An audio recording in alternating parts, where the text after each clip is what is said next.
How you live? Damn. Yeah.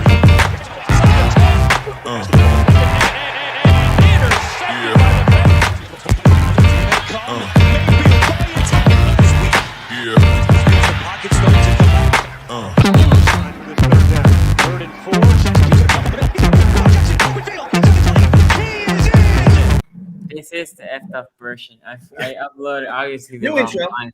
This is how you start week one. This is how you do it. Shout out to everybody. Thank you for joining the AFC North Talk presented by True Classic. And we're gonna talk about our new sponsor soon. But before we do that, I also wanna get the shout out to Adam Holland, top tier Patreon. Shout out to you, man. Thank you for supporting us. It's week one. No more 53-man roster. No more preseason talk. None of that's BS. It's actually a game that counts. I cannot wait. You know what I forgot, Tony? And now I'll ask you to do this before to pull the lines. Well, I know I got the lines. I got them all. Don't you worry. This is a man, Sonny. This is a man who bet the Hall of Fame game. Do you think he doesn't have every week one? And this is somebody. He knows the plays, dog. Like, don't you worry. I came well prepared today. Okay. This is not a new offense. Lines, how they're moving. I even got this year. I'm adding in what percentage of the money is on one side, what percentage of the tickets are on one side. So we're gonna have a lot of fun this year. We're gonna have a lot of fun this year. Also, I do want to announce this because Tony has been doing this gambling. I swear. Some of y'all have been asking audio version. Well, yes. Tony has been uploading the audio version. We just started. So if you want to, we're going to put a pilot here, right? Because that takes time. We want to see how much engagement we have from the audio version.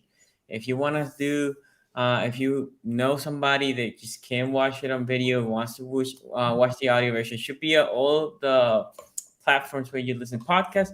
Please let us know if it's one of the ones that you listen to podcasts is not there. But the audio version is going to go live. Let us know. It might take a day. It's live. No, the audio version is live everywhere you can find podcasts now. It's even on Spotify as a video version too. This is what changed the game. Spotify allowed us to upload the video file, so I don't have to convert it to audio first. So yeah, exactly. So I'll be doing this all year. It actually is not going to take that long this year, Sonny. So we're going to do the audio version all year. So yeah, if you'd rather listen to this as an audio version, wherever you find podcasts, should be there. Spotify, Apple Podcasts, Google, Amazon, or Audible, wherever Himalaya app. For those of you who remember my days as the Locked On host. Okay, and we have a couple super chats, and then we're gonna start rolling the predictions here. My prediction is Brissett goes 9-2, and the Panthers offer him 5 years, $230 million, fully guaranteed on the spot. I added all up. Oh man, I love it. Q might say, "Yo, if he goes 9-2, Browns give him a bonus." Can you wait? But what is there a number that Jacoby Brissett could get to where you don't put Watson in? No. Like, why ruin a good thing? He could go undefeated. It don't matter. You think 11-0 and they would go, all right. That means, hey, man, less pressure on Watson. You know what I mean? Like, no, it's huge pressure on Watson. Imagine Watson comes out and goes like 0-2 in his first two games. Right now they're 11-2. Who cares? They're still going to be in the playoffs. Yeah, but Q. Hey, let me tell you something. Going 11-0 and then losing in the playoffs. There's no way you're going to convince me. You might be able to convince other Browns fans who are willing to be irrational about this. You're not about to convince me. Hey, Q, you would actually be better with Jacoby Brissett for the whole season. Not after y'all told me the whole year how the season would be wasted if Jacoby Brissett played. I don't think Tony's saying that. Tony's more saying no, I'm just asking what's the number. Yeah. There's no number. Hypothetically, there's just no number. Okay. You paid a dude $230 million guaranteed. It don't matter if Jacoby Brissett manifests into God himself. Deshaun's playing. Like, that just is what it is. You know what I mean? Now I kind of want him to go. Bengal Steel here says Raven fan are fools, right? Ace Tony, who are they? Here we go. He just threw it straight out. Like, yeah, Bengal Steel. Bengal Steeler. Okay. Wow, this is a weird combination. Really, is there? What in the West Virginia is going on over here? Hold on. Is there because when I saw the super chat, I was like, yeah, that is a weird combination. But then, like, what combination would make sense, right? If let's say there's a guy he's both a Steeler and Raven fan, right? Commander, for example, right? Nah, geographically, that's the only one that can make sense because it's like. I mean, I suppose all Ohio, right? If you were a Brown and Bengals fan, that makes that no guy. No. Culture. I think it makes more sense than a Bengals Steelers. Wow. No, Bengals Steelers makes sense just because there are parts of like Eastern Ohio that are real like close to Bengals country and also right next to Pennsylvania, like in that West Virginia, Pennsylvania, Eastern Ohio area. That makes sense. A Bengals Browns fan, I don't think people understand. Like that's like a Philly fan in a Pittsburgh man. Like they're from the same state. They're completely different people that cheer for these teams. We've seen it before, Quincy. I don't know. Yeah, we've seen culture it on this show. That's true. We have seen a convert. Look, bro, just because he out here with the split jersey, like he not from here, he don't count. Yeah, like you know what I mean? Ohio football fan. He was an Oklahoma fan before then, right? Like look, anything above Cincinnati and below Akron, we just don't count. Like, you know what I mean? Like they doing whatever over there. That's the no man's land, like in the Civil War. You know what I mean? Like that's just I don't know what's going on over there. I don't know, man. There was an olive branch, Cleveland.com. They're following the Bengals now. I don't know. It might be a little olive branch. That's true. I saw that. Yeah. Here we have a super chat from Anime Tree Q. Do you think if Schwartz doesn't progress this year, do you think he can switch to a return specialist? We could use the speed to return. Hopefully a new game. The reason I laugh, by the way, is Schwartz became a thing because we talk so much about him. Usually a third round pick just dissolve and he doesn't play. No. I mean, like I will. Okay, I'll take some credit for it. But I mean, look, you have a third round pick who was the fastest guy in the draft. That's always every fan is gonna. We always like eye pop to the guy. Here's the thing, though. Nobody knew he was the fastest guy in the draft until the Browns took him. Like I remember my reaction was, "Oh, he ran a 4" because he didn't run it at the combine. There was no combine that year. Oh, so, that's right. Yeah, it was a pro day 4.2. Yeah, it was a pro day 4.22. So does it even count? He made him a thing. Yeah. Talk about somebody who benefited from the pandemic. Anthony Schwartz is peak of in there, dog. Like couldn't visit him, couldn't go see it, had to just trust it. And by the way, new gen Josh Cribbs, crazy. Josh Cribbs is arguably a Hall of Fame level kick returner. We just like, yeah, he could be Josh Cribbs. Yeah, he could just be Josh. That's just he's not good at receiver, but he could be Josh Cribbs. Josh Cribbs wasn't just fast. I mean, that's the thing about Hall, Josh Cribbs could tackle. Josh Cribbs was legit elusive. He was a real he's thing. up on that level. He's Devin Hester, Dante Hall level. Like, hey, Josh Cribbs ran like a 4.3. It was 6'5", 230. Like that. There is something special that made Josh Cribbs. Yeah, and he was the good worst at thing you can football do. in The worst feeling in the world is when Josh Cribbs would drop the punt or drop. Oh, you know what I mean? Like that's always bad. And then it's like, okay, we should have him down to the 5 here, and nope, he's gonna make the first couple guys miss. Do that too. Yeah, exactly. One of his best kick returns, I think it was a punt return against the Steelers where he just bumbled one and it went back like 10 yards, and all them Steelers was like, "Oh, we gonna get him." Yeah. And then next thing you know, he tiptoed down the sideline and he scored. And Ben's just sitting there like, "What just happened?" Exactly. That's the one I'm talking about. That is the one I'm talking about. 2007. Diehard here said, let's talk facts. AFC North. Who the A's?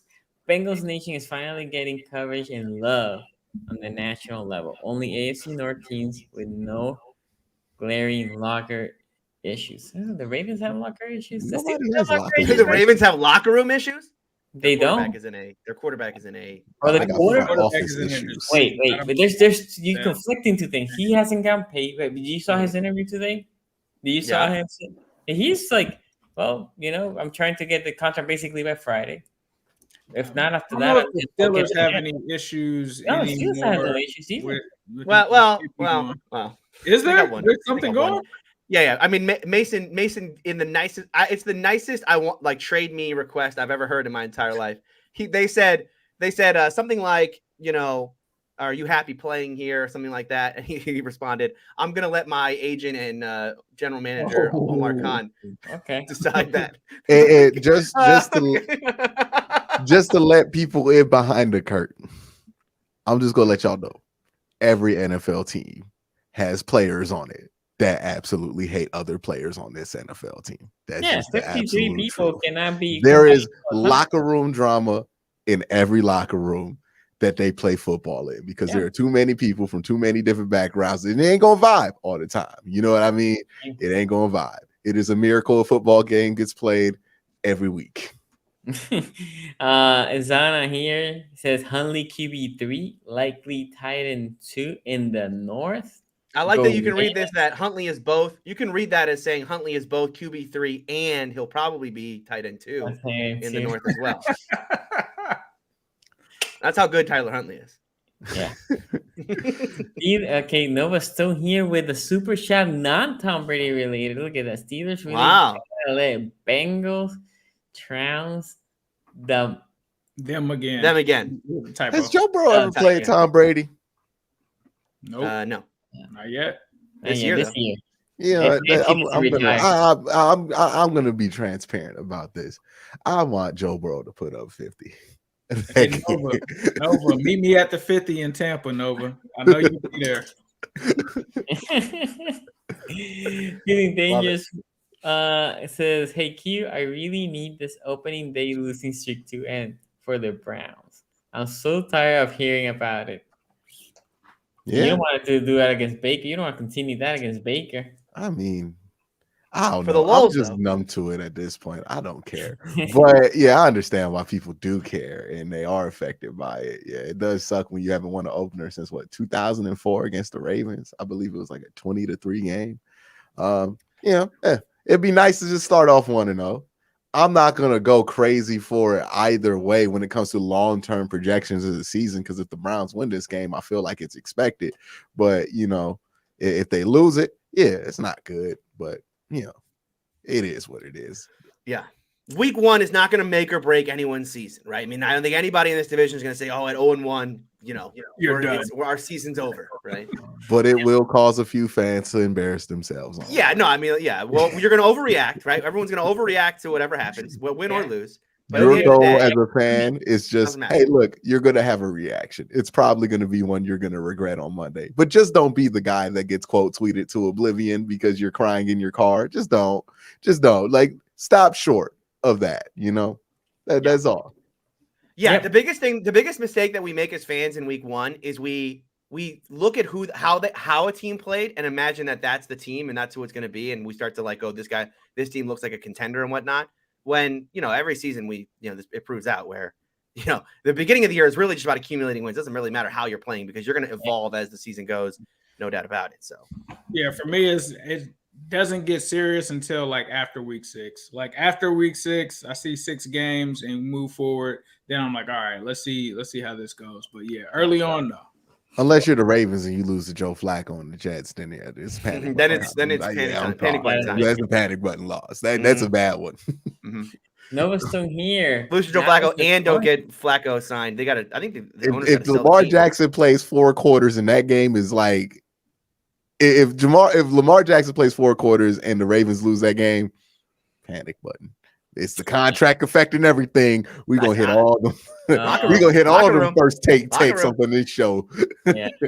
Do you think Lamar's contract situation made them unfocused on Sunday? Oh God, that sounds like yes, I do, Q. Yes, I do. Oh, sorry, I was. We'll talk about that on Monday show. Monday show. Steelers are already 0-1. Burrow gonna look like Tom Brady on cue. There you go with Noah. I like burying the Steelers early. Okay. Early. You know what? Since the super chats are leaning Browns, let's start with the Browns. Let's start with this Browns game. So I'm gonna throw it to Q first. Q, what do you think? Baker Palooza. If Baker really gonna do a revenge game against this Browns team? No, I don't think so. I just I'm the weatherman. I'm not saying it's likely, right? I'm not bringing out the umbrella, but I do think it is. The Panthers could beat the Browns. I think there is a very likely scenario that the Panthers could beat the Browns, but it's not like you're walking away from it like, goodness gracious, Baker was great. You know what I mean? This is going to be one of those things where you're like, Baker was Baker, right? And that's what Baker's going to be. He's going to be Baker Mayfield. Moments of brilliance, sullied by moments of incompetence, right? Like this is just what this has been for him. I don't expect that to change just because he's in a new offense. And I don't even know what that new offense really looks like, because I don't know if they know what that offense is going to look like in Carolina, right? There's been a lot of confusion about what Ben McAdoo's in charge of, what Matt Rule's in charge of. And, you know what I mean? Like, it's just a lot of that, right? So I think it's really unfortunate for Baker in a way that this can set up for him, that a lot of people are going to have expectations for him. A lot of people are rooting for him because the Browns are the bad guy this year. And, you know, they've made decisions that have made that easy for a lot of people, right? Not going to act like woe is me about it. But since that is the case, a lot of people are looking at this like, Baker, come and save us, beat those Browns. And if he does not provide a heroic performance, and what is likely to happen happens, which is he struggles because this offensive line for the Panthers is not very good. They're going up against Myles Garrett and Jadeveon Clowney at the absolute worst time to do it, which is at the beginning of this season. Yes, they have wide receivers. Yes, they have Christian McCaffrey. But again, every single weapon that the Panthers have include Baker Mayfield holding the ball for more than 2 seconds, which is not good. What I've heard that Carolina is going to do is throw a lot of screens.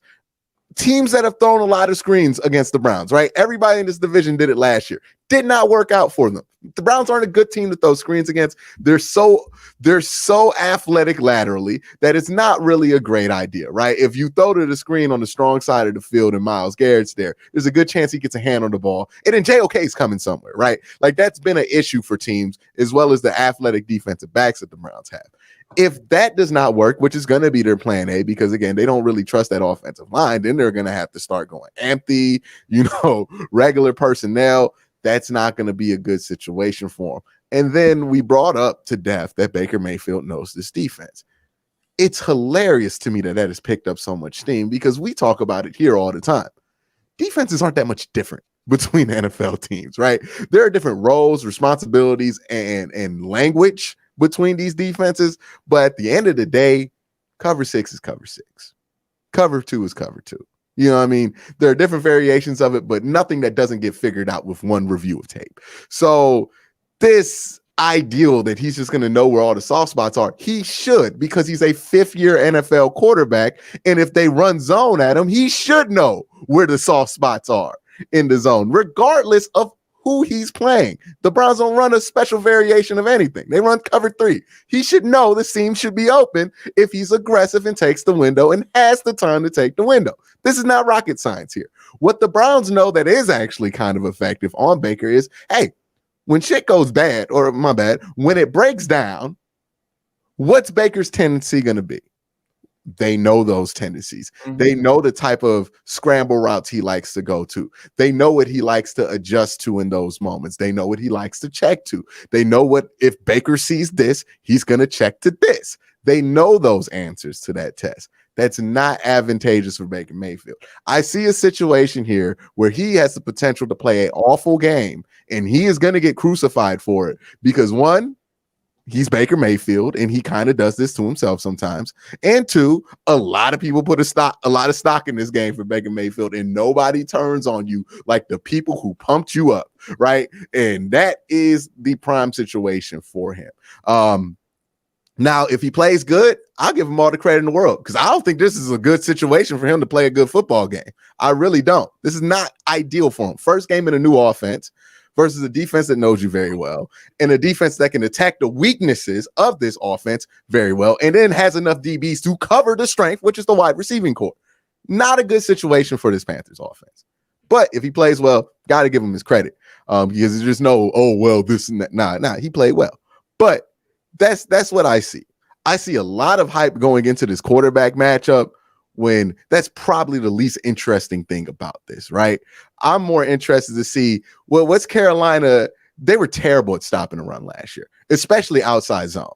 That's a terrible thing to be bad at against the Browns, right? Because Nick Chubb, against popular belief, people think he's an inside guy. He loves outside zone. He loves going downhill with his right or left tackle and just going and bullying guys that way, because if he gets 3 steps, he's unstoppable at that point, right? Are the Panthers going to let him get to his third step? Are they going to let him get downhill? If they let him get downhill, it's going to be a long day for the Panthers because it's going to be hard to stop the Browns from getting field goals. Jacoby Brissett, are you going to be who I said you are, which is just don't get behind the sticks, don't have all these penalties, don't throw interceptions. That's all I need out of you. You don't need to throw the ball more than 30 times. If that happens for this offense, they will be fine. Now, again, the Panthers have a really good secondary. That's why I wouldn't test it. They're really good in that secondary. They have Shaq Thompson, who's a good linebacker. I think, the brand is a little bit stronger than the play on the field. And they have some good players there. Like, they're a good He's like team. the basketball guy who score. Someone has to score 30 on the team, right? It's like yeah, you know what I mean? Like, Rudy Gay back in the day, where it's like, someone in that front seven has to make the tackles. Yeah. I mean, that's kind of what it is, right? But that's what I see. The Browns match up well against the Panthers. I think the Panthers do have some intriguing things. If this gets to a situation where the Panthers jump up early, or the Browns make a lot of mistakes, get behind the sticks early, and then have to throw themselves back into this game, going to be almost impossible for the Browns to win this game, because I think this secondary is good enough, and this wide receiving core, they're not going to be at the point yet to where they can manufacture things against a good secondary like Carolina. So this is on the onus of the Browns making sure that this stays a game to where they can do what's comfortable. They fall by like 14 points early. I mean, we living on a prayer at that point, right? Jacoby Brissett going to have to make something happen, or Baker Mayfield might have to make something happen for the Browns offense, and I mean that in him throwing interceptions. I clearly know he doesn't play for the Browns anymore. But, it is. That's what's going to have to happen if that happens. I don't really see that happening because, again, I find it difficult to find a way to where they jump up that early on them. That would mean they would have to push this team vertically, and I just don't see them having the balls to just decide they're going to hold the ball against Myles Garrett with the rookie on him. That just doesn't strike me as how they would get down with that. I've seen what Ben McAdoo has done versus Myles Garrett, which is I'm going to throw screens and get away from him, right? Yeah. As much as I can. Yeah. But that's pretty much it. I think this has been it's a normal NFL headline. It's a lot about the quarterbacks when the best players on this field are not the quarterbacks. It's DJ Moore, it's Christian McCaffrey, it's Myles Garrett, it's Denzel Ward, it's Nick Chubb. Those are going to be the players that decide this game, on both sides of the ball. That's what's going to be what decides this game. I think Baker Mayfield and Jacoby Brissett, they're supporting players, but they're going to be front and center in this storyline because, again, people want to push the story about Baker and the revenge game. It might not be that interesting at the end of the day, statistically, but we will see what happens on Sunday. And again, whenever I hear somebody say, Baker revenge game, I have yet to hear a good football reason on why this is a good situation for that to happen, right? It's all, he's angry or he's mad. And you know how Baker is when you get him mad. And it's like, well, what backs that up, right? Like, I mean, I guess the Cincinnati games back that up, but I mean, like most of those games happened when Cincinnati was like legit a bottom 5 team in the NFL, as Ace has said numerous times on this show. But yeah, that's just the situation there. I'm just excited for this game to happen. It's the season to start. Do some film on it, and then by Wednesday next week, we talking about Joe Flacco. That's the hope, right? Win, lose, or draw. Your prediction is the Browns are going to win this game, Q? Yeah. If I got to give a point prediction, I hate doing this because I'm terrible at these things. 21-10 Browns. I think this is going to be a low-scoring affair. Browns probably get 21 points here, and it's going to be a fairly defensive oriented affair. I wouldn't be surprised if this is one of those games that's like real close until like the third quarter. Okay. Before I go to Ace, 2 things. We have a poll right now. Who's winning this game, Browns or Panthers? So make sure you vote over there in the chat. We have a couple of super chats here. Brissett wins MVP in Madden, no doubt. Him, go Baker. And then Let me tell you something about the Browns quarterback situation in Madden. It ain't Jacoby Brissett that I be starting. I'll be plugging in Josh Dobbs, baby. He is That- so see? much better at Welcome. Madden. He is Come on. so much better at Madden. Oh, Josh so much Dobbs better on IRL Madden. too, dog. Let me tell you, I got like 1,000 rushing yards in 11 games and like 12 touchdowns. Like Josh Dobbs on Madden is no joke. He's got a good truck rated and everything. I'm just gonna put that out there, for my franchise mode player.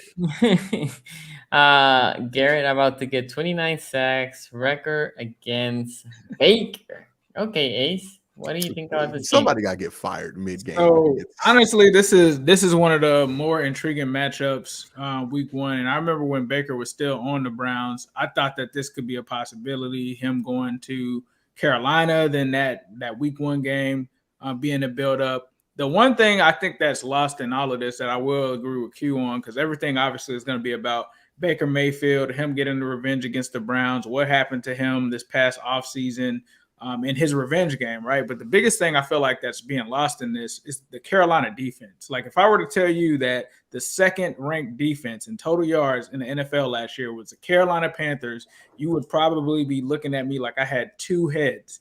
Not only that, last year, I know we're in the new year, but this was impressive. This unit in 2021 did not allow any team to have a touchdown drive in the opening of every single game last season. They just did not allow it. They held people to 3 field goals, 1 takeaway, and 13 punts. This defense is legit. That is one of the things when I look at them and I'm like, all right, I thought that the Cleveland defense was amazing.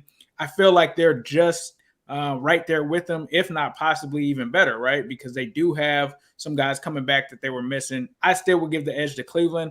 But either way, you got 2 really good defenses, right? And then we got Christian McCaffrey coming back. McCaffrey, from my standpoint, like I don't trust him. Like if this was week 2, 3, anything outside of week 1, I would probably be like, you can't really count on McCaffrey. But with this being week 1 for him, with them having that huge contract that they've signed him to, I would assume that he may be one of Baker's primary targets in this game. Christian McCaffrey is a good running back. I think the Browns are pretty solid against the run. But obviously, I think that game plan that Carolina is going to use is going to heavily revolve around him. You start to look at some of the receivers they have there, who Baker will go to. I actually didn't know Hollywood Higgins was on the team. I didn't know Rashard Higgins was actually that's the real revenge game, right? Yeah, that's right. of the Panthers. So, what will his role even be if he even has one? I'm not so sure. But I think that this does come down to Baker Mayfield. If he's too emotional and he tries to force things, I think, like Quincy said, that could backfire. Like, I'm just going to be real about that. But it could go another way. Like, if Baker is out for blood in this game and he really wants to prove a point, I think that this is probably going to be the game that he gets up for. He's not really looking over his shoulder because Sam Darnold, I believe, is on IR with an injury. So there's no threat of him really getting benched there. I believe the rookie that they had, I think Corral, I believe he got hurt in the preseason or something like that. So there's a lot riding on this game for him. The one factor, though, is we talk about the streak, and I hate to bring it up, but we talk about the trend of the Cleveland openers, right? And in this situation, opening on the road away in a game with Jacoby Brissett against Baker Mayfield, I think does not bode well for them. I think that this is going to be a close game. I think Baker's going to end up coming out on top. I think the way that the Browns could win this game, do not put the ball in Jacoby Brissett's hands, because you talk about Cleveland and we talk about their wide receivers and we talk about the lack of an option outside of Amari Cooper and Njoku, right? Well, it doesn't help that this Carolina secondary is really good, right? So you're not going to beat them that way. The only way that you can beat them is through the run game, which is what Cleveland does for the most part, and Nick Chubb has to go crazy. The only issue is the defense is pretty good. So from that standpoint, I just trust Baker Mayfield, and this is crazy that I'm saying this, Baker Mayfield to make more plays than Jacoby Brissett, because for me, it always just comes down to the quarterback. Had this been Deshaun Watson, I'm taking Cleveland by 1,000,000. The fact that this is Jacoby Brissett, I've got to go with Baker Mayfield in this situation. I'm not expecting Baker Mayfield to be this amazing quarterback this year. However, I think Jacoby on the road in this situation, I didn't really get to – now, I'm not sure if he played in the preseason. I know the games that I watched, I didn't really see him. So Jacoby played about quarter in the preseason, the last game. Okay, I wish I would have looked at that before this. I was kind of scratching my head throughout the preseason, like, are we going to see Jacoby? Because this is a new team. He's got to get some rhythm going. I just can't trust it right now. Not that I trust Baker Mayfield by a huge amount, but I think that with this game being on the road, it's starting. I think that Baker's going to at least be able to get maybe a touchdown if they need it at the last minute or earlier in the game, and then they just depend on the run game. So, unfortunately, I got to go with the Panthers. I think they're also favored by Vegas and in the predictions, but it's only by 2. So I think that this will be a close game. I think that the Panthers pull this out.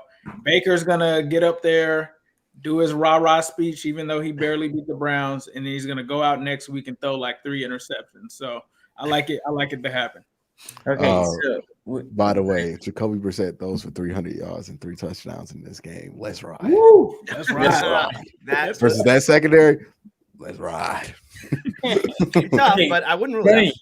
What is the line for this game? I forgot to ask you. The line is it opened. Well, we can't talk about what it opened at because obviously a lot of this happened since then. But it's been kind of hovering. It was 2.5, and as we keep getting closer, it's moving. Plus so 2.5. Yes, it is Panthers by 2.5. Panthers by 2.5, and then it moved to 2, and now it's at in most places it's at 1.5. You can still get it at 2 at some places, but so basically a picking game is what they have, right? Yeah. Mm-hmm. Because when did J.C. Horn get hurt? Wasn't it like super early in the season last year? Week 3. Yeah. Week 3. Week 3. Yeah. So this is basically his rookie year all over again. Basically his rookie year. Yeah. Okay. Yeah. Well, Tony, what do you think about this game? Yeah, I think Ace hit on something there that I've been thinking about all day. By the way, I apologize if I go too long on some of these. I have 3 pages of notes on these games. I'm so excited for week 1. I cannot wait to watch real football again and not have to talk about, it's tomorrow. A good game too. I know. Rams versus Bills. Listen, I can't wait. I cannot wait. But I think Ace hit on something there that I think I just cannot get my mind off of, which is, we talk about this whole Baker Mayfield revenge game, which, okay, sidebar. I don't think enough is made. Isn't this okay? Yes, there is a Baker Mayfield revenge component of this game, but I think why Q and a lot of Browns fans are tired of hearing of that is, isn't there a Cleveland Browns revenge game? When you consider the fact that Baker Mayfield tore that locker room in half. They traded Odell at the deadline, because of what happened there at midseason. They cut him. They cut him. Yes, exactly. They didn't even trade him. They didn't get anything back. They just said, listen, we're out. And then Baker Mayfield quit on the team. Quit. He quit. And I don't think enough people talk about this dude quit the team. At a press conference, he said, "Hey, I'm out. Me and my agent have decided we're not gonna play the next game. See ya." So there is like a Browns revenge part of this that I think isn't talked up enough. But going back to the Baker thing for a second, Ace hit on this emotion part. And this has been built up, and not just in the media. Baker Mayfield, did he or did he not say what he said to that reporter about they're going to whoop on him, essentially, right? And all the shirts that are being made and everything. Look, we know who Baker Mayfield is, right? We know the kind of moxie that he has. Certainly, whether he said that out loud or not, that is how he's approaching this game. I think we all know that about how Baker Mayfield thinks. And I'll go back to this. For those of you who watched UFC, Jose Aldo versus Conor McGregor back in the day, that fight was won before they ever stepped in the ring. And it was won because Conor talked so much that he got in Jose's head. And Jose went out there and threw the game plan out the window. I'm not gonna sit back and do the leg kicks that I usually do and chop a guy down in a couple of rounds. I'm going out there. I want to knock this guy out right away. I want this thing over as early as possible. And what happened in that fight? Conor caught him early, and that fight was over in 10 seconds the other way, right? And Jose embarrassed himself. Look, this game for Baker Mayfield is not about Baker Mayfield. Baker Mayfield doesn't need to win this game by throwing for 400 yards and 3 touchdowns, right? Baker Mayfield needs to go out there and not screw this thing up for Carolina, because I'm with Ace. Baker's probably the better quarterback of these two, just kind of on paper. But the problem for Baker Mayfield, as I've always said, is not the play on the field. It's everything else about Baker Mayfield that you can't trust. And that's the thing I'm most worried about as I get into this game on Sunday, is what Baker Mayfield am I getting? If I get a Baker that can just kind of play within himself and, hey, it's going to be a tight game, it's a long game, I don't need to win on every possession, I don't need to fit the ball in the tight windows, right? This is it. This is going to be a 60-minute football game. Can Baker Mayfield do that? Do I trust Baker Mayfield to do that?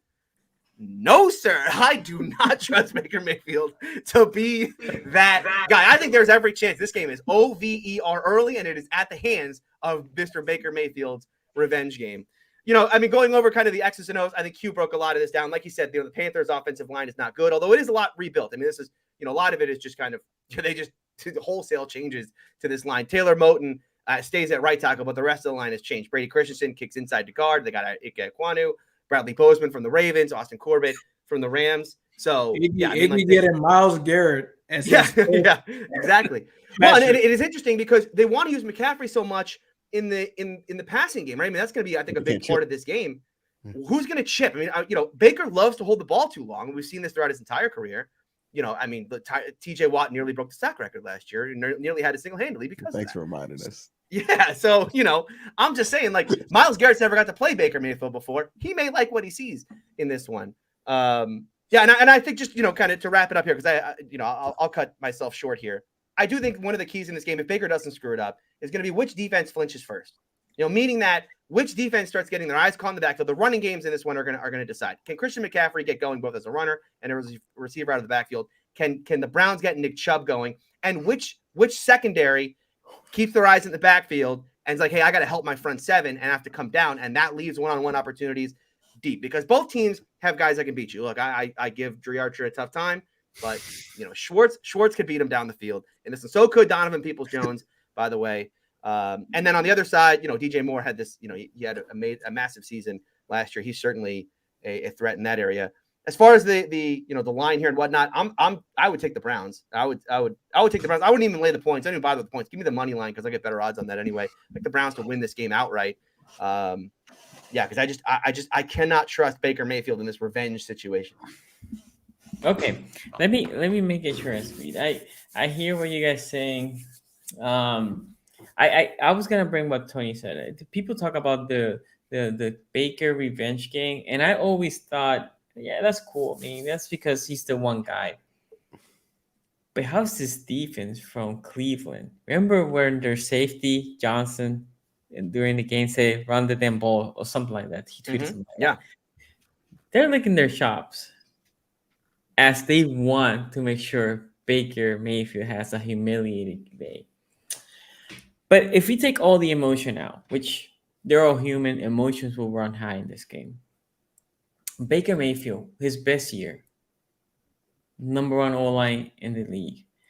When the O-line took a minor step back, when the O-line allowed just a minimal pressure more, that's when Baker started flaming a little bit.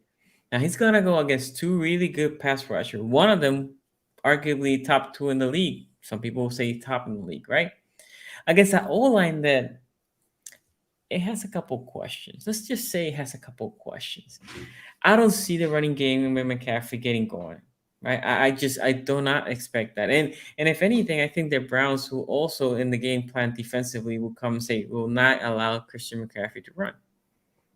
And I think you will see JOK not spying, but if Christian leaks out of the backfield, I think JOK goes and follows him, right? And prevents any big game from McCaffrey.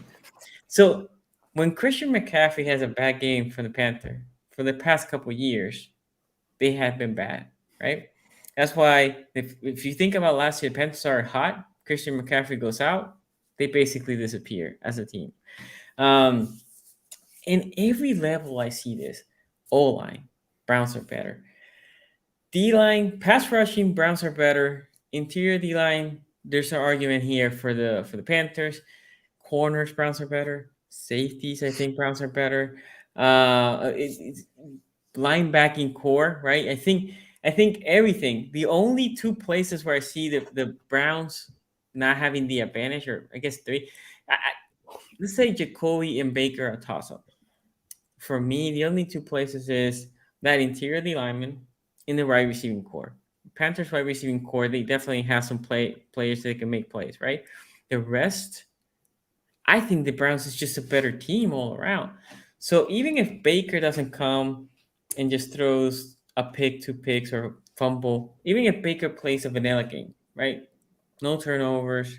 I just think the Browns are a better team. Like, hands down, I think the Browns are a better team than the Panthers. That's why I think all these games are going to be close. I was telling Tony before we started the stream that week 1 is super hard to predict for me because we think a lot of things about these teams, right? We had thoughts. We had thoughts about the Bengals. We had thoughts about the Browns. We had thoughts about the Ravens. But until week 4, even week 1, but until week 4, then the pattern starts coming out, and that's when we can see what really these teams are. But right now, on paper and historically, what has happened, I think for them to lose, Jacoby has to have like an awful game, like a god awful game, and Baker has to have an insane game. Essentially, the defense has to crap the bed Well, the Browns for them to lose. Baker has an insane game. Baker has an insane game. This game's over, right? Well, yeah.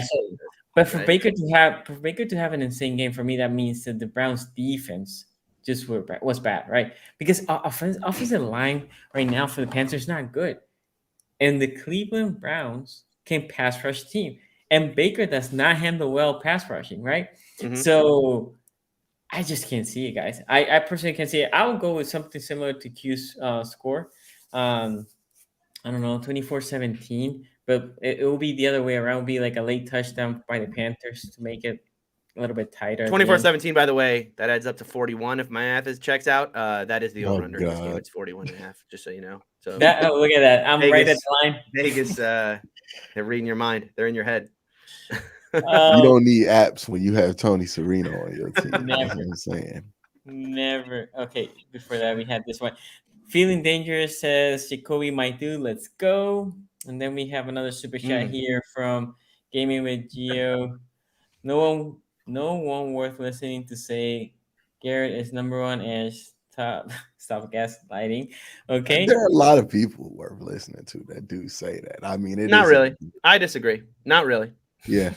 I bet he disagrees. But Not really. Professor Chaos, shout out to you, man. Thank you for a big we'll be donation. debating that shit to the end of time, ain't we? What would you guys one's gonna break the sack record, and then the other one's gonna do already it did. again the next year. Hey, tied it.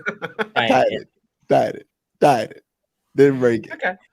Yeah, I mean, Talk about the a sack lot of record, people TJ have has tied it. though. Nobody remembers Justin Houston tying it. Nobody ever. Saying, like he has the sack record and he won Defensive Player of the Year. I didn't know that. So, I just like Miles. Who, Justin Houston? Yeah, wasn't it Justin Houston that tied it in Kansas City or something like that? No, he had like 20 in one year, I think. Yeah. Yeah, he lost the Defensive Player of the Year to JJ Watt. I remember that, but it was yeah. Yeah, he had like 23 though. No, he didn't have 23. Some people TJ's not the first person to tie it. No, Wait. we had to check that. We had to check we that. gotta check this. Go check the sack record, but I Sack promise you, TJ's not the first one to do it. Okay. Before that, let me read second to the this. party. What would you guys think? There will be more of. Just usually got the 22, not 22 and a half. No. Baker passing touchdowns or Miles sack? I think Miles sacks. That's that. If I was betting, I would bet Miles sack will be. Yeah, I would bet Miles sacks too. Yeah, because like So we're going Baker might throw basically one. that's 2.5. Even in a win, Baker might throw one. Yeah, I think Miles Garrett gets between 2 and 3, and I think Baker throws maybe a touchdown. Yeah. Okay. Yeah, I mean, like you could go. Garrett gets 1 sack. Baker throws no touchdowns. They push at 1. Yeah, I mean, like Yeah. But it's easier. It's way easier to get Miles to like 3 or 4. You're tempting Tony with this side Well, bets. And Miles has the you have to benefit keep of odds on that getting. one. Miles has the benefit of the half sack, right? Yeah. Right. Yeah. The That's what I'm half saying. sack And is- it's way easier for Miles to get to 3 or 4 or even 5 in this game. Maybe we have a Chandler Jones situation. Then it is. I mean, come on. What are the chances that Baker's going to throw 5 on Sunday? What's the single game sack record? Like, Well, it has to be 5 or more. I don't know. Is it 7 or something? I mean, like getting anything above 2 in an NFL game is insane. I mean, even 5, right? 8. Like, 8? When did that happen in the 80s? No, Derek Thomas, 1990. Damn, man. Who is I that feel left like- tackle? Yeah. I think 3 sacks is huge, right? Like you had 3 sacks in a game. You're 8? like, "Oh, that was a good game. In 5 a is game? 8 is like In an all-time. Hold on, NFL is it game? 7? This website I'm on, if the paragraph says 8, then their chart says 7. So cool. Still, I gotta 7's see a lot. that. I gotta see them. It's 7. sacks. Sorry, it's 7. It's 7. This is 7. though. Still. Is Iggy Okay. that bad though? Y'all think that Iggy's just gonna get killed? No, No, I mean, I like, don't think he's Iggy's a that rookie. bad He's a though. rookie. It's not. Yeah. Well, and it's also it happened to James Hudson last year, where he was just matched up on TJ Watt and Baker held the ball on, right? Like that's just kind of what happens. Baker holding the ball is going to be the reason why he's getting. Yes. Okay, gotcha. Yes. Yeah, it's more or less that, right? And I think they're going to try to do things to make it easy for him to give up the ball. They're going to throw those screens. I just don't know how successful screen plays are going to be against the Browns. So that's going to then force them to do something else. That's where he gets in trouble. Yeah. Okay. So with that being said, we have a new sponsor, Tony. Oh, Tell us very, about very something. happy to tell you all that we are presented today by our friends over at True Classic. Guys, let's talk about t-shirts, okay? If you're a guy like me, a bigger guy, we have two problems when we buy shirts, okay? There are two kinds of shirts that we get. There are either the shirts that we get that we think feel great, but everyone tells us you look terrible and that it's too big. That shirt's too big. You got it. No. Can't wear that shirt. Or you get the shirt where you're like, oh yeah, that looks really good on you, but I think it feels terrible. Absolutely feels terrible. And I'll tell you what, our friends over at True Classic have solved this. They have a shirt that both looks good and feels good. Sonny and I are wearing them right now. I'm very happy that True Classic is here. They have solved a massive problem for me, certainly, when it comes to buying t-shirts. We have an exclusive deal for you out there. We want to hook you up with some True Classic for a limited time only. Get 25% off, 25% off with the code AFC North Talk, AFC North Talk, all one word, at trueclassic.com. Almost all men's t-shirts are designed to look good on a certain body type.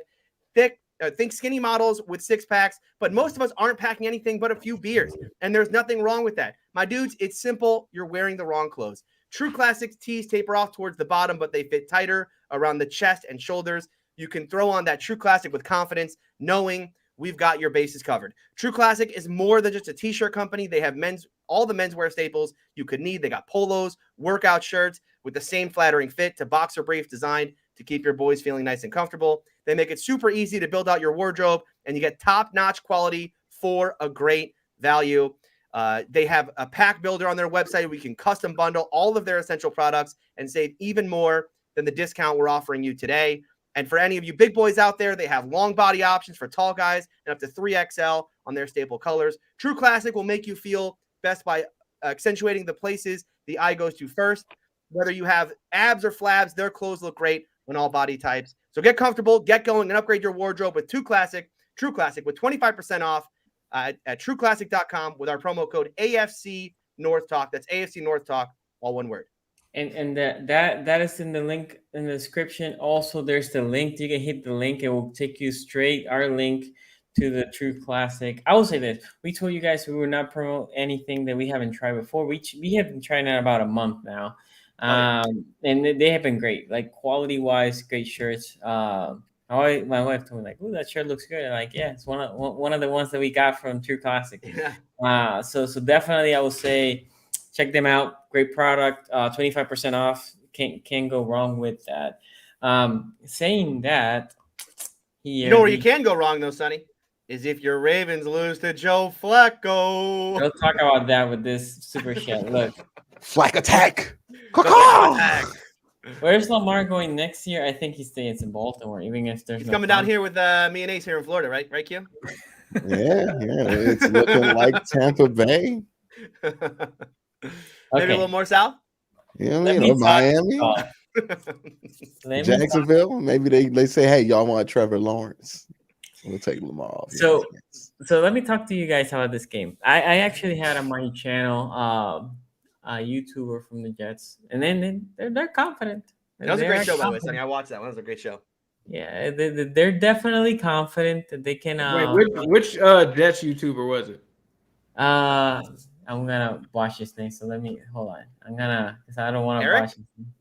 Eric, yeah. Was it Eric? It Is that his name? was no, not a last name.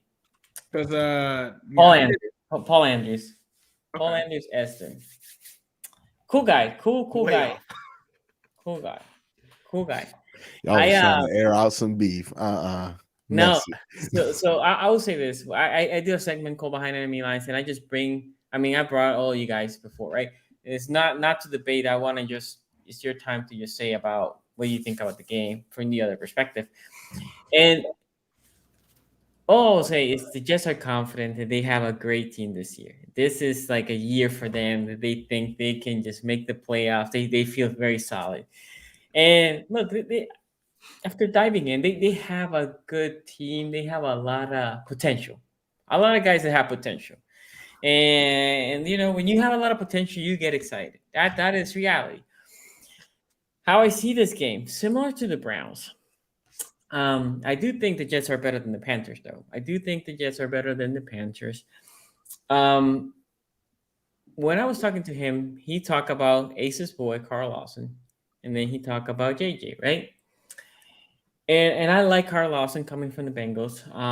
He didn't play last year, and then JJ, rookie from Florida State. But what is hard, I think, for both of them, and I'm hoping this is what the Ravens come out of the get-go doing, is that read option. That read option confuses the edges a lot. And then when a guy hasn't played for a year, he's still trying to get that rust off. And that's, again, even if you haven't gone out, you have been playing, it's hard. And then you have a rookie on the other side. So obviously the Ravens, Stanley, I'm not expecting Stanley to play. But what I'm expecting is for them in that side of the line, run through that line and do that read option. Because I think that will confuse this Panthers D-line, especially the outside. For me, matchup to watch, by the way, if you are looking to specifically I want to see how Linderbaum works against Williams, right? Williams is a good interior D lineman. You guys know I'm a big fan. I was a big fan of Linderbaum before the draft, and then we drafted him. So I want to see how he reacts against Williams. But our weakness in the O-line for this game will be in the left tackle position. For me, I'm not a big fan of Juwan James. Read option, run through that. I think also that gives Juwan James time because that will help. Even if you don't chip on that side, just freezes that rusher for a moment, just giving time. Obviously, on the secondary, I'm expecting the Ravens to go a little bit more heavy. Mark Andrews, likely, and Boyle, and then let those tight ends leak out. Likely, not a great blocker, not in the preseason. He definitely needs to work on, but he could be just there, semi-blocking, and then leak out. Andrews, by the way, from when he came out of college to now, he has become a really good blocker on the tight end. And I love that type of tight end. I mean, that was what Robert Gronkowski and Kittle, right? They're two great blocking tight ends that also happen to be great catchers. So I'm expecting the heavy set. And then for the receiving side for the Ravens, well, we'll see. I think Bateman should have a decent game. I would love if they have Sauce follow Bateman and see that matchup and see how Sauce. You would love to. Oh, okay. No. I mean, from a fun perspective, right? Not from like a game plan. Yeah. Oh, no. I agree. Because I would like to see both things. I would like to see if Sauce is ready to be a shutdown corner day one, right? Yeah. Because he's a rookie. He can have mistakes. And I want to see if Bateman, because I think Sauce is very talented, if Bateman's ready to take those number one corners all the time. I think Prochet will have a decent game. If you think about another receiver. My other guy, Duvernay, I have been disappointed with him. So I'm not expecting much from him. Yeah. On the defensive side, this is where it gets a little tricky. The secondary, we'll see. Peters is a game time decision. He's been practicing.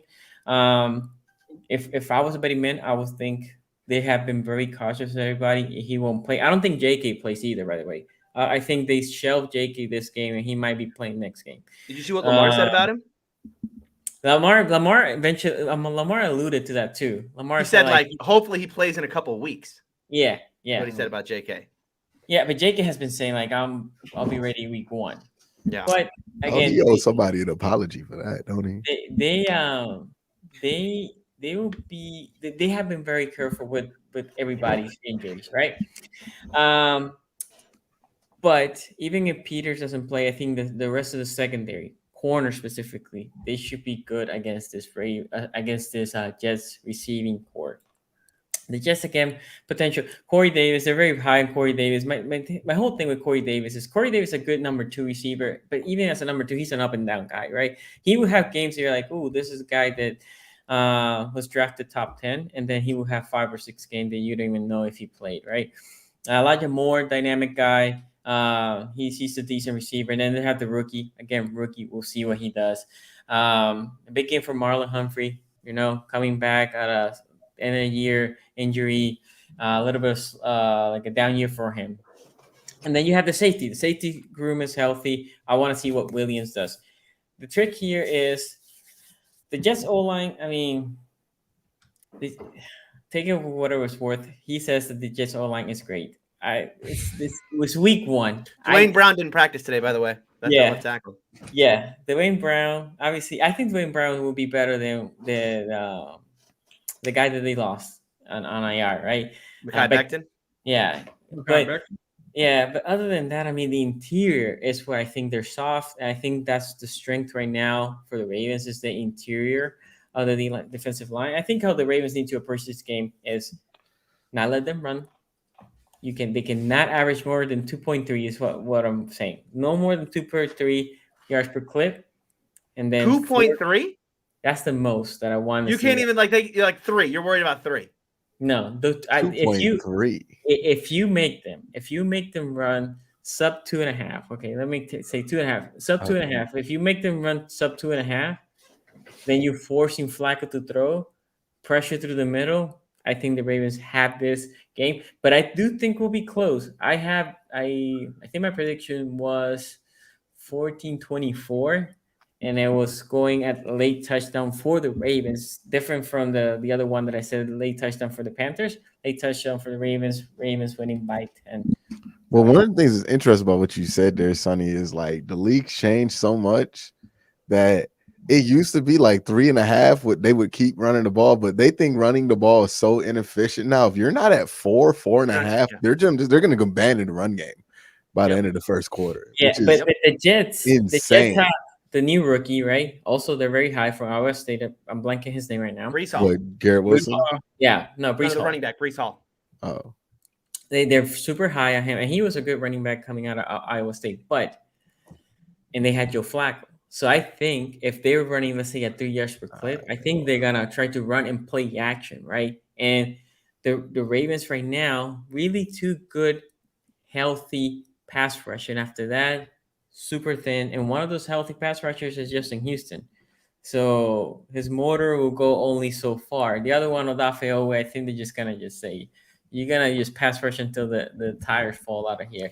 If Peters doesn't play, like if Peters is inactive on game day, I think the Jets have to have a game plan where, and I know this is going to be crazy, but like I think they have to have like a Flacco throws 40 times game plan. Yeah, you gotta have to. They might.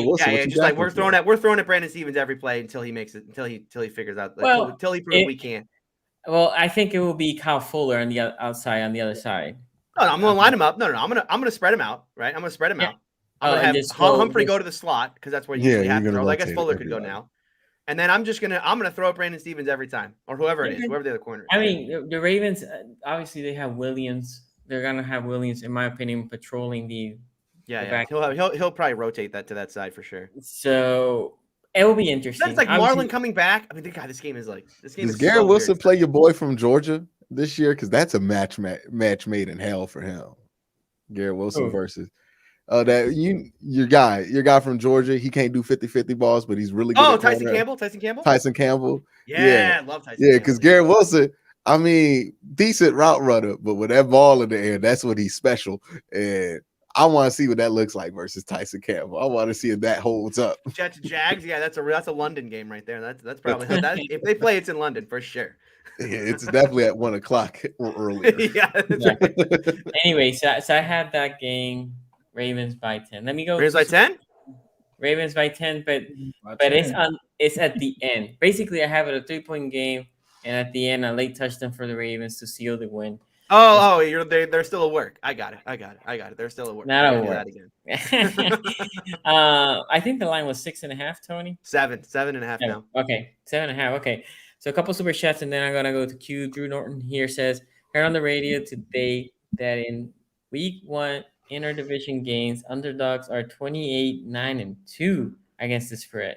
I'm still betting the Bengals to cover. Why would you put that stat out there? Hey, here's the stat that means I'm about to lose money. He's like, I did my research, and it told me not to do this. And I'm still picking the Bengals. I'm going to still do this anyway. Yes, but I guess what? I'd wasted my own time. By the way, Sonny, before we read this next group chat, can I ask you a question? Go ahead. Who do Jets fans sound like? No, I'm not gonna do this. And it's why. No. But I'm not trying to start another fight with Bengals fans. I'm just saying that after what happened last year, right? It does kind of every time when you hear like a team like that, we're like a lot of young players, a lot of young talent. I In the back of your refuse. mind, you're like, Nope. maybe. No.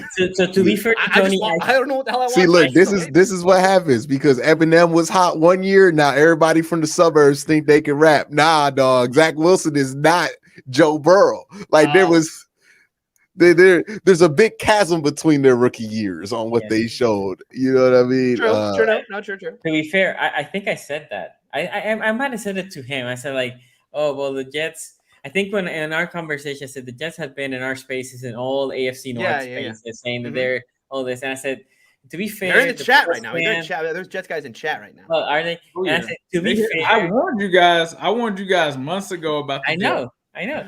And I told this guy, to be fair, last year the Bengals fans were the same way, and they got proven right. So I said, who knows? And then that gave me more confidence. Yeah, so Bengal fans were like, we love our quarterback. We know when he gets back healthy, it's gonna be crazy. They're like, me? Jet, dude. Nah, I know Jet fans in real life. The ones I know in real life aren't like that, but the ones on the internet. Johnny, back me up on this. The guy said, here's what he said about Joe Flacco. This is when the guy who did a great job. I'm not trying to bag on him or anything, but he did mention at one point. He's like, they got Joe Flacco in, and I'll tell you what, the reports out of camp are Flacco is he looks great. He's looking great in camp so far. And I'm just like, time out. Okay, a rookie in camp, I'll buy your little report on rookies in camp. But like, I don't care what 39-year-old Joe Flacco's doing in August, dog. Like I got 15 years of watching this dude. I'm pretty sure I know who Joe Flacco is, and how well he's doing in practice. He was. I will say this: he wasn't super high on Flacco. He was like, well, he might be serviceable, but he said he is no Zach Wilson. Because Zach Wilson's slippery, and he will escape. He'll be like, oh my god, he escaped out of the sack, and then he will burn you down. Well, that's all Zach does right now. Here's the question nobody asks. Is it good that Joe Flacco looks good during camp? Well, does it matter at all? Well, no, here's what I'm saying. If Joe Flacco is looking good during camp, and Joe Flacco has been like a third string, second string quarterback the last 3 years of his career, what does that say about your secondary? I like that. No. I like that. That's a good take. Yeah, I agree.